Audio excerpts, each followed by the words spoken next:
Good morning. I'm Tyler Martin, and here's the latest from Spectrum Autism Research. Autism research continues to stress basic science over improving interventions. By Peter Doering. My lifelong fascination with science centers on its potential to improve our lives in practical and meaningful ways. I began my career as a clinical and research psychologist focused on autism more than a generation ago, when autism research was rapidly expanding. It seemed inevitable that basic science investigating autism's characteristics and causes would begin to yield insights that we could translate into increasingly effective interventions.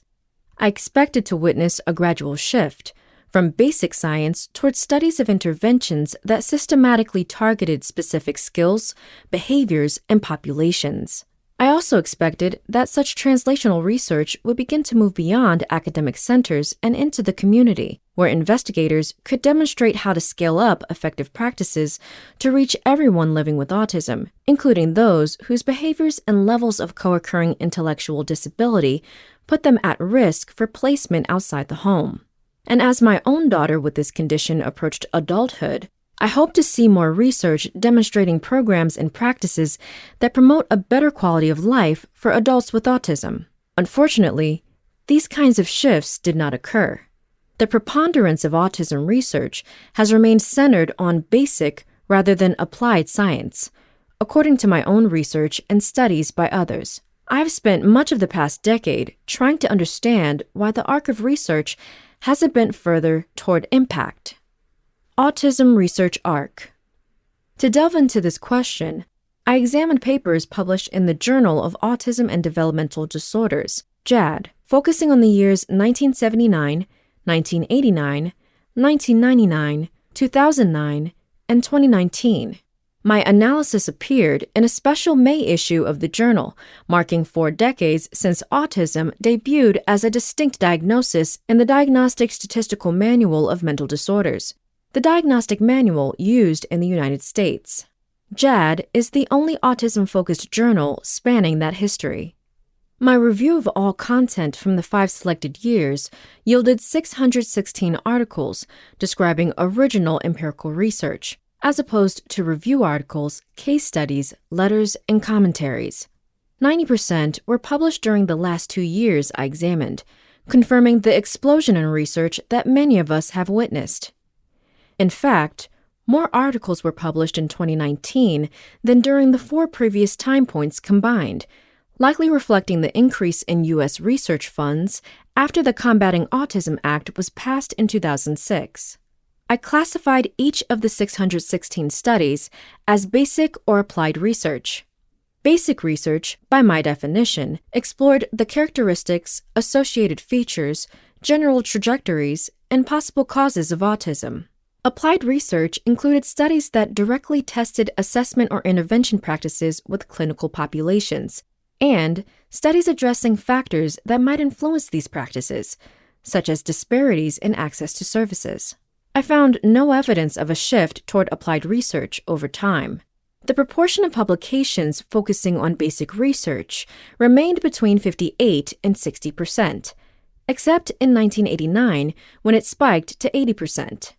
Although some types of applied research, such as surveys of treatment practices and studies of web-based tools and supports, increased over the years, research on interventions decreased from between 24 and 31% in the first 2 time periods to just 12% in the last 2 time periods.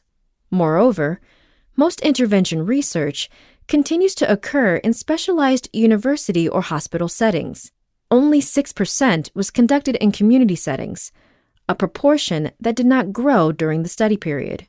One of the more disappointing trends is the lack of research on interventions that might help individuals with the greatest degree of disability.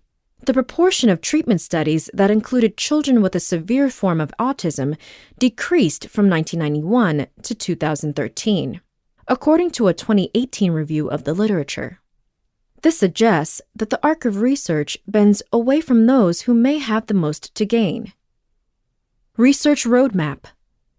Despite the lack of movement toward applied research that touches communities, there is a partial roadmap for this trajectory. Two popular tools for autism screening and diagnosis, the Modified Checklist for Autism in Toddlers and the Autism Diagnostic Observation Schedule, grew out of basic research more than 30 years ago. They have since been widely adopted in applied research and may contribute to the early identification of autism that so many say is critical to improving outcomes. The missing piece is determining just how much these instruments have affected community practice, such as access to early intervention. There is an obvious reason why applied research in general and community-based intervention research in particular remains stunted. Such studies are simply harder and costlier to do. The latter requires that researchers build partnerships with community agencies. This takes time, and it slows the pace of publications that new researchers need to launch a career in an increasingly competitive world.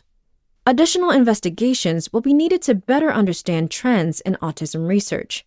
My study simply counted the number of studies in one scientific journal. Would the findings be the same for other journals focused on autism? Are there other ways to characterize the relative emphasis of basic versus applied research in either research publications or funding? And of course, it is possible that in another decade or so, we will see the arc begin to bend. We may simply need more time for basic research to pave the way, not merely for more basic research, but for better education programs, treatments, and outcomes. Peter Doering is an independent autism researcher and consultant based in Chaddsford, Pennsylvania. That's all for today. Check back on Friday for more content from Spectrum Autism Research, or go to spectrumnews.org.